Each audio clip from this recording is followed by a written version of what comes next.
Hello everyone. Today we are going to talk about the land holding categories. ये topic आपका Indian economy का part है जिसमें हम बात करते हैं कि जो फार्मर्स हैं हमारे इंडिया में उनको डिवाइड किया जाता है on the basis of the land holding they have. ठीक है, साइज़ के हिसाब से कितना लैंड उनके पास अवेलेबल है उसके हिसाब से हम फार्मर्स को डिवाइड करते हैं. तो we have 5 different types of farmers based on their land holdings. तो very first farmer we have marginal farmers, जिनके पास 1 हेक्टेयर या उससे कम ज़मीन है उसे हम क्या बोलते हैं, मार्जिनल फार्मर बोलते हैं. And the majority of farmers in India is और we can say are marginal farmers, right.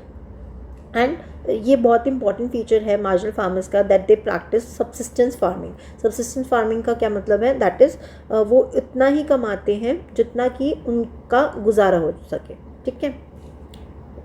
Next one is small holdings. Small holdings होती हैं, ऐसे फार्मर्स होते हैं जिनका लैंड का साइज़ 1 to 2 हेक्टेयर वेरी करता है. Then we have semi medium holdings.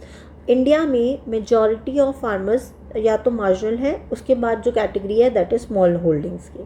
Then we have semi medium holdings जिसमें 2 to 4 हेक्टेयर्स लैंड होता है.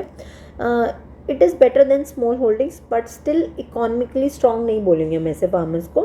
Then we have medium holdings जिसमें साइज़ जो है 4 to 10 हेक्टेयर्स के बीच में है, और ये जो फार्मर्स होते हैं ये पोटेंशियली प्रोडक्टिव होते हैं, राइट.